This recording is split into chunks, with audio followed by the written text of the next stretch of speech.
Pada pagi hari ini kita berkumpul bermuajahah tidak lain adalah di taman surganya Allah Subhanahu wa taala, sebagaimana dikatakan oleh baginda Nabi besar Muhammad, "Idza marartum bi riyadil jannah farta'u."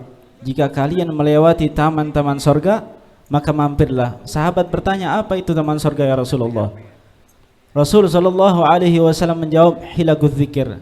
Adalah majlis-majlis taklim, majlis-majlis ilmu. Alhamdulillah kita pagi hari ini mengingat Allah dan juga belajar ilmu agama.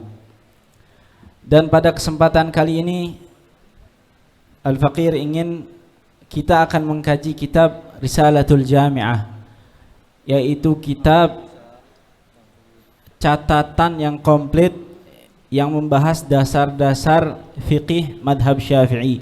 Kenapa kita bahas ilmu fiqih? Karena kita tahu di pengajian bulanan ini sudah ada kajian kitab tasawuf dan juga kitab aqidah, sehingga agar komplit kita kaji juga kitab fiqih. Sebagaimana yang dikatakan oleh Al-Habib Irfan, ketiga ilmu ini adalah ilmu yang wajib kita ketahui. Yang kita ketahui wajib adalah tiga ilmu. Seperti yang dikatakan di Safatul Zubad, "Fafarduhu ilmu sifatil fardi ma ilmin ma yahtajuhul muaddi min fardi dinillahi fid dawami katuhri was salati was siyami wa ilmu da'in lil qulubi mufsidi kal ujubi wal kibri wa da'il hasadi." Ini adalah tiga ilmu, ilmu tauhid dan juga ilmu fiqih, kemudian ilmu tasawuf. Ilmu yang pertama ilmu tauhid agar akidah kita benar. Yang kedua ilmu fiqih agar ibadah kita benar. Yang ketiga ilmu tasawuf agar hati kita benar. Maka ini tiga ilmu yang wajib kita pelajari. Alhamdulillah kita mulai pengajian kitab Risalatul Jami'ah, yang dimana ini dikarang oleh Al-Arif Billah Al-Habib Ahmad bin Zain Al-Habshi yang dilahirkan di kota Hadramut, Hautah. Beliau adalah salah satu murid kesayangan daripada Al-Qutub Al-Habib Abdullah bin Alawi Al-Haddad. Beliau mengarang kitab Risalatul Jami'ah agar untuk orang awam memahami dasar-dasar fikih, dasar-dasar fikih mazhab Syafi'i. Wajib kita mengetahui, sehingga kitab beliau ini dibagi menjadi tiga. Di dalamnya ada tiga ilmu. Yang pertama beliau membahas ilmu tauhid, ilmu keesaan Allah Subhanahu wa taala. Dan yang kedua beliau membahas kitab fiqih, yaitu ibadah, yang dimana itu adalah sebagian besar kitab beliau. Dan yang ketiga di akhir kitabnya beliau membahas kitab tasawuf. Mari kita mulai. Bismillahirrahmanirrahim. Beliau memulai kitabnya dengan Bismillahirrahmanirrahim. Jadi setiap ulama ataupun ketika mengarang kitab itu biasanya diawali dengan Bismillahirrahmanirrahim, sesuai dengan hadis Nabi Muhammad sallallahu alaihi wasallam, "Kullu amrin dhibalin la yubda'u fihi bismillahirrahmanirrahim fahuwa aqta." Segala sesuatu yang bernilai dan dianggap berarti oleh syariat yang tidak diawali dengan bismillah maka terputus. Maksudnya apa? Maksudnya qalilul barakah, barakahnya sedikit. Makanya di sini Al-Imam Ahmad bin Zain Al-Habshi memulai kitabnya dengan Bismillahirrahmanirrahim. Bismillah dengan menyebut nama Allah, Ar-Rahman yang maha kasih dan maha penyayang. Allah lafzul jalalah, alamun ala dzatil wajibil wujud al-mustahiq li jami'il kamalat wal munazzah anin naqais. Allah adalah lafzul jalalah, nama dari zat yang wajib adanya dan mustahiq li jami'il kamalat, yang maha sempurna, munazzahun anin naqais, dan suci daripada kekurangan. Mustahil ada kekurangan pada zatnya Allah Subhanahu wa taala. Ar-Rahman Ar-Rahim. Ar-Rahman yang dimaksud ini adalah jalailun ni'am. Ar-Rahim daqaiqun ni'am. Jalailun ni'am adalah nikmat yang dimana kita tidak perlu kita teliti. Contoh, nikmat kita bisa melihat, itu jalailun ni'am. Nikmat kita bisa mendengar, itu jalailun ni'am. Tapi Ar-Rahim, Ar-Rahim daqaiqun ni'am. Daqaiqun ni'am itu yang harus teliti. Contohnya seperti ketajaman kita melihat. Itu diantara contoh Ar-Rahman Ar-Rahim, dan perbedaannya jalailun ni'am wa daqaiqun ni'am. Baik. Dan ketika kita membahas fikih, kita bahas Bismillahirrahmanirrahim, ada 5 hukum kita membaca basmalah. Ada saatnya kita wajib, ada saatnya haram, ada saatnya mubah, ada saatnya makruh, ada saatnya mandub, sunnah. Yang pertama, kapan kita wajib membaca basmalah? Takunul basmalah wajibah inda amrin syari'in biha wa fi suratil Fatihah fi shalah indana ma'syara Syafi'iyah. Kita diwajibkan membaca bismillah seperti salat. Kita wajib membaca salat di surat Al-Fatihah, madhab Syafi'i. Terus yang kedua, takunul basmalah makruhah inda fi'lil makruh. Dan juga basmalah bisa menjadi makruh. Kita baca basmalah ketika kita melakukan sesuatu yang makruh. Contohnya seperti mencabut jenggot. Ketika kita mencabut jenggot sambil baca basmalah, makruh. Terus kemudian takunul basmalah muharramah inda fi'lil muharram ka syurbil khamri. Kemudian basmalah juga bisa haram ketika kita membaca basmalah melakukan sesuatu yang haram. Contohnya kita mau minum, naudzubillah, kita minum khamar, tapi sebelum minum khamar bismillah dulu, bismillahirrahmanirrahim. Haram itu, nggak boleh. Itu ada dua haram di situ. Yang pertama haram minum khamar, yang kedua haram kita baca basmalah. Dan yang keempat, wa qad takunul basmalah mubahah indal mubahat allati la syarafa fiha. Dan juga bismillah bisa mubah, boleh-boleh saja ketika kita mengerjakan sesuatu yang mubah, yang tidak ada kemuliaan di pekerjaan tersebut, seperti memindahkan barang dari satu tempat ke tempat yang lain. Memindahkan botol bismillahirrahmanirrahim ke sini, ini mubah, boleh-boleh saja. Kemudian yang kelima, wa qad takunul basmalah mandubah inda kulli amrin dzibalin yuhtamu bihi syar'an ka qira'atil ilm. Dan juga basmalah bisa jadi sunnah, seperti ini ketika mengaji kita membaca basmalah. Itu disunnahkan kita membaca basmalah.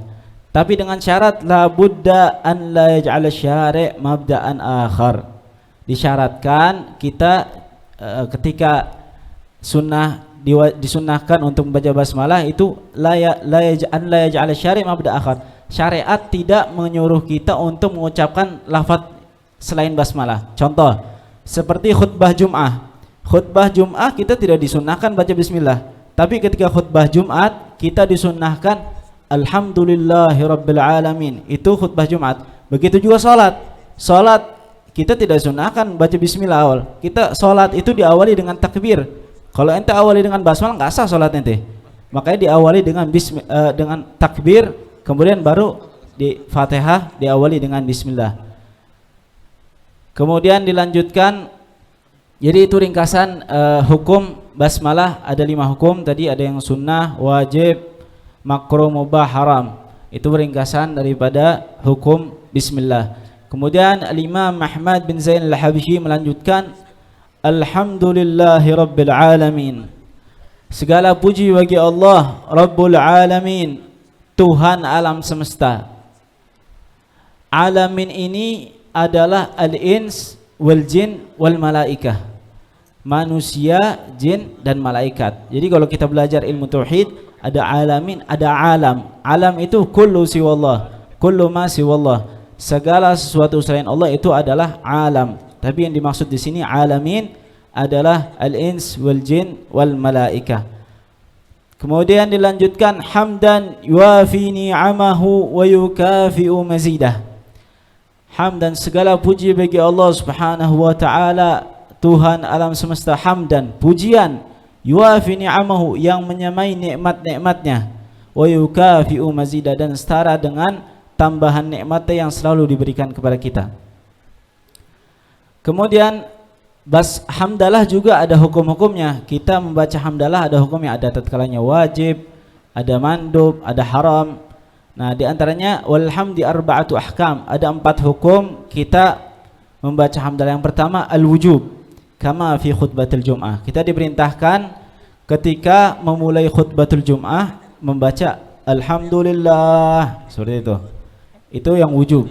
Kemudian al-hurmah, kalhamdi ba'da fi'il ma'siyah. Nah, ini ketika habis selesai maksiat kita bilang alhamdulillahirabbil alamin. Ini haram, enggak boleh. Contoh kayak tadi, mau minum khamar baca bismillah dulu. Minum khamar bismillahirrahmanirrahim, minum alhamdulillahirabbil alamin. Itu Itu nggak boleh. Itu ada 3 dosa situ. Pertama baca bismillah, kedua minum khamarnya, ketiga alhamdulillahnya. Jadi itu tergabung, ada beberapa dosa di situ. Kemudian wan nadab fi kulli hal wa inda ta'lifil kutub an-nafi'ah. Contoh yang disunnahkan untuk membaca alhamdulillah adalah ketika kita mengarang suatu kitab yang bermanfaat. Wal karahah kal hamdi fil amakin al mustakdzarah. Ketika kita seperti contohnya mengucapkan alhamdulillah lagi qada'il hajah, lagi buang air di kamar mandi, kita bilang alhamdulillah, itu enggak boleh, makruh. Rabbul alamin, Tuhan semesta alam. Hamdan yuwafi ni'amahu yukafi'u mazid, ini adalah suatu pujian yang sempurna. Hamdan yuwafi ni'amahu, yang menyamai nikmat-nikmatnya. Padahal kita nggak bisa ngitung nikmatnya Allah. Sebagaimana Allah katakan, wa in ta'uddu ni'matallahi la tuhsuha. Kita tidak bisa menghitung nikmatnya Allah. Maka ini adalah sebagai pujian yang sangat sempurna. Hamdan yuwafi ni'amahu, yang menyamai nikmat-nikmatnya Allah. Wa yukafi'u mazida, dan serta nikmat tambahannya. Nah, makanya ulama menjelaskan kalau ada orang bersumpah, saya bersumpah, perumpama ada orang saya bersumpah akan memuji Allah dengan pujian yang sangat sempurna. Orang kan kalau bersumpah wajib untuk dilakukan sumpahnya. Sebagaimana orang bersumpah, saya bersumpah hari Senin akan puasa, wajib dia puasa hari Senin. Nah, bagaimana untuk keluar kalau ada orang yang mengatakan saya bersumpah akan memuji Allah dengan pujian yang sempurna? Ini makanya Imam Nawawi mengatakan kalau ada orang bersumpah ingin memuji Allah dengan pujian yang sempurna, yaitu diantaranya untuk keluar dari sumpahnya mengucapkan alhamdulillahirabbil alamin hamdan yuwafi ni'amahu wa yukafi'u mazidah. Kemudian dilanjutkan wa sallallahu ala sayyidina Muhammadin wa ala alihi wa sahbihi wasallam. Salawat kepada baginda Nabi besar Muhammad sallallahu alaihi wasallam dan juga kepada keluarga dan sahabat serta salam kepada mereka semua. Kemudian Al-Imam Ahmad bin Zain Al-Habsyi, beliau memulai kitabnya dengan mengutip 2 hadis. Yang pertama adalah qala Rasulullah sallallahu alaihi wasallam talabul ilmi fariidatun ala kulli muslimin, wa fi riwayah ala kulli muslimin wa muslimah. Menuntut ilmu fardu wajib atas semua orang muslim dan muslimat. Nah, yang dimaksud dengan wajib di sini apa? Seperti yang tadi dijelaskan oleh Al-Habib Irfan, itu fardu ain, yang dimana kalau kita tidak tahu ilmu tersebut, kita tidak tuntut ilmu tersebut, kita dosa. Di antaranya itu tadi ilmu tauhid, ilmu ibadah, ilmu fiqih, dan ilmu tasawuf. Yang pertama tadi saya sudah jelaskan, yang pertama agar akidah kita benar, yang kedua ilmu fiqih agar ibadah kita benar. Bagaimana kalau kita tidak tahu tata cara sholat? Sholat kita nggak tahu caranya sholat, nggak bakal sah. Kita mau sholat nggak tahu tata caranya wudu, nggak sah. Makanya wajib kita tahu fiqih dasar. Kemudian yang ketiga ilmu tasawuf. Ilmu tasawuf agar hati kita benar. Makanya yang dimaksud di sini adalah al-ilmu alladhi yahtajuhu al-insan li ada'i ibadatihi daimah, yang dibutuhkan oleh orang untuk melakukan ibadahnya kesehariannya, kayak sholat, puasa. Semuanya kita harus tahu. Orang yang mau haji wajib dia tahu hukumnya haji, hukum-hukum haji. Orang yang mau nikah wajib harus tahu hukum-hukum nikah, seputar nikah dia harus tahu hukum. Kemudian orang yang ingin bermuamalah, dia harus tahu hukum dalam fikih bermuamalah seperti apa. Jadi itu yang dimaksud dengan talabul ilmi fariidatun ala kulli muslimin. Kemudian beliau melanjutkan dengan hadis yang kedua, qala Rasulullah sallallahu alaihi wasallam, man salaka tariqan yaltamisu fihi ilman salakallahu bihi tariqan ilal jannah. Barang siapa yang menempuh jalan untuk menuntut ilmu, maka Allah akan mudahkan jalan untuk menuju surganya Allah Subhanahu wa taala. Ini menarik, di sini beliau Rasulullah sallallahu alaihi wasallam menggunakan kata tariqan. Kenapa enggak pakai sabil, syari' yang lain? Di sini ingin mensyaratkan kepada kita, tariqan ini adalah jalan yang kecil.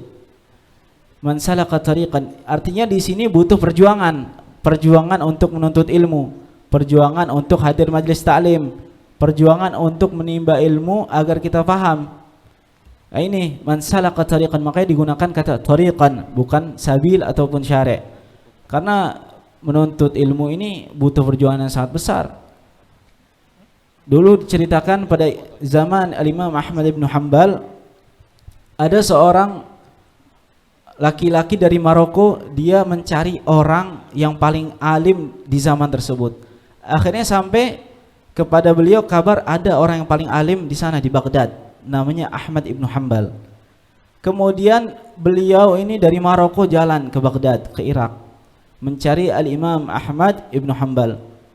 Setelah sampai ke Baghdad, beliau melihat Al-Imam Ahmad ibn Hanbal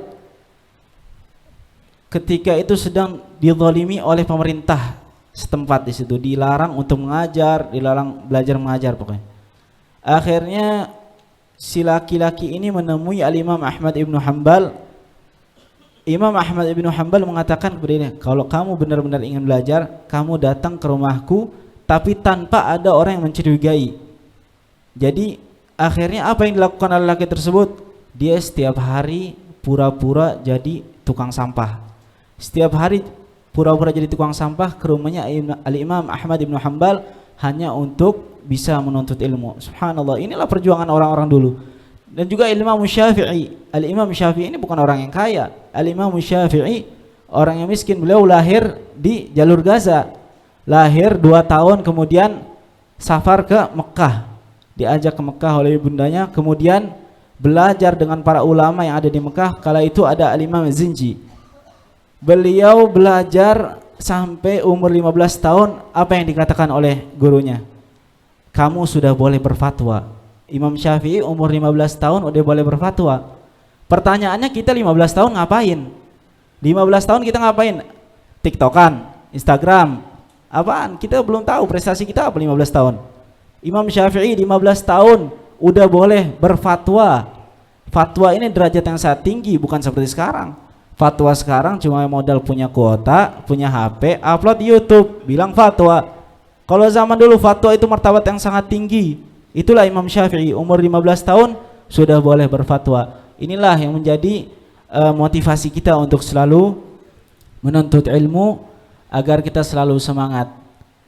Kemudian dilanjutkan oleh Al-Imam Ahmad bin Zain, wa ba'du fa hadhihi masailun mukhtasaratun min ba'di kutubi Hujjatul Islam Al-Ghazali.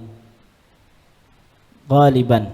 Nah, kemudian kitab ini adalah masalah fiqih mukhtasarah yang diringkas daripada kebanyakannya kitab Al-Imam Hujjatul Islam Al-Ghazali, Al-Imam Al-Ghazali. Man 'arafaha wa 'amila biha narju minallah an yakuna min ahli al-'ilmi zahiran wa batinan. Subhanallah, ini doa daripada Al-Imam Ahmad bin Zain Al-Habsyi. Man 'arafaha wa 'amila biha narju minallah. Siapa yang mengetahuinya dan mengamalkan apa yang ada di isinya, narju minallah, aku berharap kepada Allah Subhanahu wa taala untuk dijadikan dia itu ahlul ilmi zahiran wa batinan. Ahlul ilm secara zahir dan batin. Tapi harus diamalkan, bukan cuma diketahui tapi nggak diamalin. Karena ilmu itu al-ilmu yahtifu bil amal wa in ajabahu wa illa irtahal. Ilmu itu menetap dengan kita amalkan. Kalau kita nggak amalkan, ilmu akan kabur dari kita, akan pergi. Sesuai dengan dikatakan oleh Sahabatul Zubat, wa alimun bi ilmihi lam ya'malan mu'adzabun min qabli ubadil wathan. Seorang alim yang tidak mengamalkan ilmunya kelak akan diazab duluan daripada orang penyembah berhala. Makanya semoga kita bisa mengamalkan ilmu-ilmu yang diajarkan oleh para guru-guru kita. Wabillahi taufiq, dan hanya milik Allah at-taufiq. Jadi at-taufiq itu adalah khalqu qudratit ta'ah al-'abdi. Terciptanya suatu kekuatan untuk melakukan ketaatan kepada Allah Subhanahu wa taala. Jadi barometer ketaatan itu bukan fisik. Orang bisa main bola. Contoh, orang muda bisa main bola berjam-jam. Tapi kalau dengar azan di masjid, hayya 'alas shalah, Pada malas, mana ada yang ke masjid, belum mandi, belum ngapa-ngapain. Tapi orang tua yang main bola aja nggak kuat, kalau dengar adzan langsung jalan ke masjid, kuat. Itu barometer ketaatan itu bukan dari fisik, tapi emang taufik dari Allah Subhanahu wa taala. Khalqu qudratit ta'ati al-'abdi. Terciptanya kekuatan untuk kita melakukan ketaatan kepada Allah Subhanahu wa taala. Kebalikannya adalah al-khidlan, khalqu qudratil ma'siyah al-'abdi. Terciptanya kita untuk punya kekuatan untuk bermaksiat kepada Allah Subhanahu wa taala. Mungkin itu saja yang bisa saya sampaikan. Kurang lebihnya mohon maaf. Semoga yang sedikit ini bermanfaat. Semoga kita bisa lanjutkan lagi sampai selesai. Habis ini ada pembahasan tauhid, kemudian ada fiqih, dan di akhir ada pembahasan tasawuf.